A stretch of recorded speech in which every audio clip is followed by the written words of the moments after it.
5 bells. Stand by all stations. Attention, all districts. A 5-alarm fire. 5 bells. Move in immediately. That's it. Let's go! Let's go! Firefighters!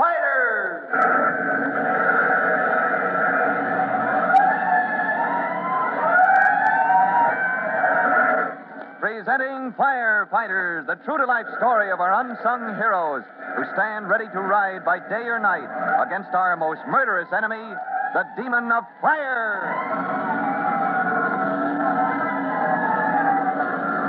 In just a minute, we'll join Tim Collins and Chief Cody, who are just arriving in Plum Valley by train after their rather ill-fated attempt to fly to the little town where they're to spend a holiday as the guest of Tom Culpepper, country editor friend of the Chief's. After their experience with the burning plane, they're eager to shake off the responsibilities of firefighting and settle down to a restful vacation. Is that possible, do you suppose? Well, we'll see in just a moment, right after this message.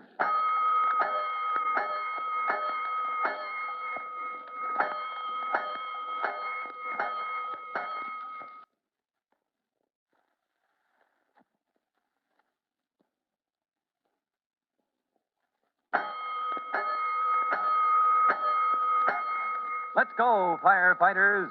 Let's go to the peaceful little town of Plum Valley, where Chief Cody and rookie fireman Tim Collins are just arriving for what they hope will be a relaxing holiday, far from the cares and hazards of firefighting in the city. They're to be the guests of the Chief's old crony, Tom Culpepper, a man about the Chief's age, who spent his life running Plum Valley's only newspaper, a weekly called the Plum Valley Courier. Tom Culpepper has promised his guests a swell vacation with good country cooking and some of the best fishing in the state.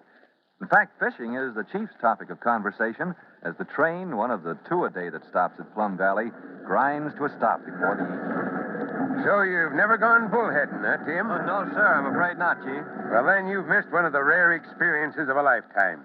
Bullhead. Late at night along the river. That's the life. Yes, sir. So this is Plum Valley, huh? Yep. And they got the best darn bullheads in the little river that runs through the town you ever saw. Huh. Well, I'd better pile off, I guess. See if my pal Tom Culpepper's about. Yes, sir.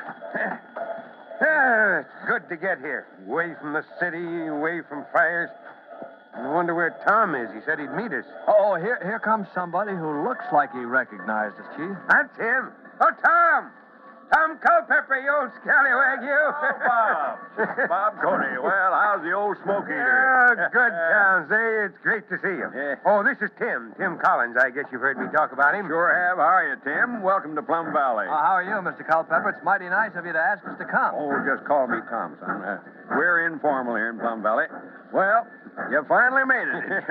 I got your wire about the plane mishap. Yeah, had a little trouble getting here, but now that we've arrived and I look around, I say it's worth even a plane accident. You know, I'd forgotten what a pretty place Plum Valley was. Well, we kind of like it. Here, let me take your bags. Got the car right over here. Smell that good, clean air, Tim. That's the stuff I've been telling you about. Nothing like a vacation in Plum Valley. Oh, say, how are the bullheads biting, Tom? Well, you come just the right time, Chief. Huh? The boys say they're biting like mosquitoes. You fish, Tim? Oh, well, sir, never tried bullheads before, but from what the chief says, it sounds like fun. Oh, best sport in the world. We'll get down on the river and try 'em tonight after we got squared away. Good.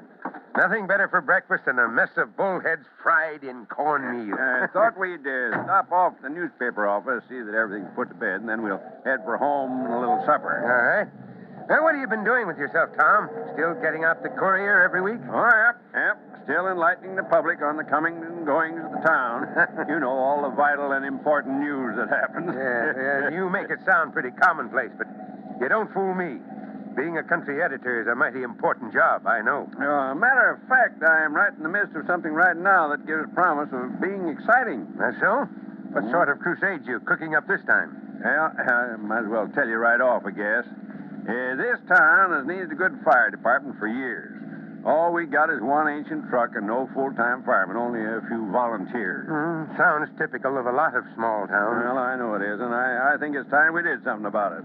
Why, do you know that in the last 3 months, Plum Valley's had 6 serious fires, and every one of them could have been prevented or put out with small loss if we'd only had adequate fire equipment. Just like the old Tom Culpepper I remember. Still got the fighting spirit. Huh? Well, it's time somebody woke up to the situation.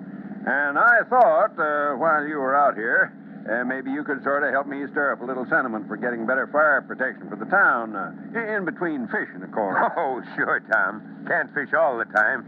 Yeah, I'll be glad to do whatever I can. Tim, too. Oh, sure, Tom. Even though we are on vacation, we're still smoky eaters at heart.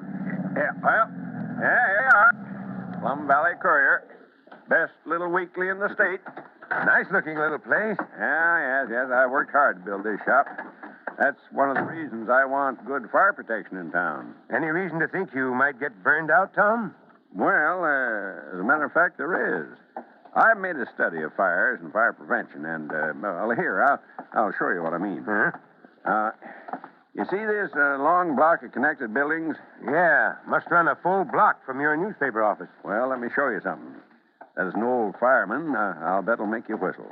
Come on, we'll go up the stairs in the end building here.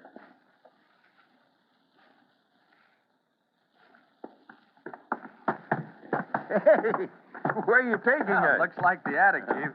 That's right, Tim. And now, let me flash this light back along there. Say, You see? I told you you'd whistle. the open space up here runs the full length of the block. Yep. Building was built probably 50 years ago before they knew about constructing protective firewalls to keep fires from spreading. And nobody's ever thought it was important to change it. Yes, sir, Tom. You've got cause to worry. Why, that's like living next door to a tinderbox. Well, that's what I've been trying to tell the owners of this block of buildings, but they just shrug their shoulders and say, well, it ain't burned down yet. Yes, I know that kind of argument. I've run into it all my life. Indifference and complacency. Yeah. Two of the worst enemies of fire prevention.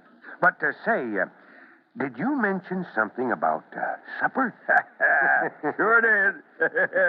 You fellas ready to tie into a good country-style dinner? Well, I am, for one. Lead us to it. All right, let's go then. After dinner, Tim, Chief Cody, and Tom assemble their fishing rods and bait and head for the outskirts of town.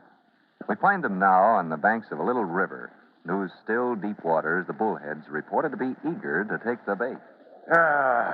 This is what I've been living for.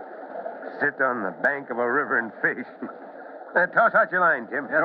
Careful of those overhanging trees. You should have spoken sooner. Well, I'm stuck, I guess. Yeah. No fish up in that elm, Tim. I'll get it for you. All right, sir. There you are. Now toss her out. Thank you. There we are. Say, what kind of a fish is a bullhead anyway, Chief? Well, it's a sort of a catfish. Has whiskers like a cat and horns on either side of its mouth. Mm-hmm. Yeah, and watch out for those horns, son. If they stick you, they can really hurt. Oh, is that so? Bullheading sounds almost as dangerous as firefighting. No. All you got to watch out for is those horns. That is, after you get them on your hook. A pleasure I hope to have before the night is over. Oh, you will, if what the boys have been telling me is true. Why, to hear them tell it, everybody in Plum Valley is eating bullheads exclusively. It's a pretty night tonight. That moonlight on the meadow. Yeah. Yeah, this is one of my favorite spots, this little fishing hole. What a peaceful light. Mm-hmm. Nothing but the tree toads, frogs, mar the quietness. Ah, yes, sir. It is nice, isn't it? Yes, sir. Hey, that's not a tree toad or a frog. No, it sure isn't. That's the town fire bell. Fire bell, huh? Well, gee, shall we? Shall we go to it? Well, you're darn right. Here's a chance for you to see the Plum Valley Fire Department in action. And if it's no better than the last 6 times, it's going to be a sorry performance. Come on, the bullheads can wait. In the still night, the quiet of the Chief's and Tim's first vacation fishing trip is shattered by a fire alarm. And even though they don't have to roll officially to this fire, they're right behind Tom Culpepper as he leads them to the fire. A fire which is destined to have far-reaching consequences in Tom's crusade to get better fire protection for Plum Valley. Now, to learn what happens when Tim and the Chief turn up at this small town fire, be sure to listen to the next thrilling episode of the Firefighters. In just a moment, Chief Bob Cody will tell all of you boys and girls how you can help the firefighters right in your own hometown. But first, boys and girls, here's a message you ought to hear. And now here's Fire Chief Bob Cody with a special message for the Firefighters Brigade. Chief Cody. Hello, boys and girls. You've all watched a man or a woman take a cigarette from a package, put it in the mouth, and light it. You've probably watched many times the glow of a cigarette in the dark. A red, hot coal so small it seemed harmless. But here's a startling fact. The temperature at the end of a lighted cigarette is from 1,500 to 1,700 degrees. 15 or 17 times hotter than the hottest summer day. I tell you this just as a reminder to watch lighted cigarettes, because they're one of the major causes of fires in this country. A cigarette, carelessly dropped, can mean disaster and destruction of the worst sort. Well, that's all for now. Till I drop in next time, so long. Fire Chief Cody and the young rookie fireman Tim Collins will be back on the same station the next time you hear... That's it. Let's go!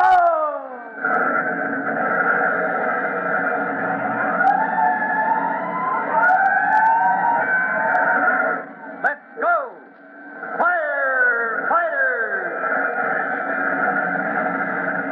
Firefighters is a copyrighted feature of William F. Holland Productions.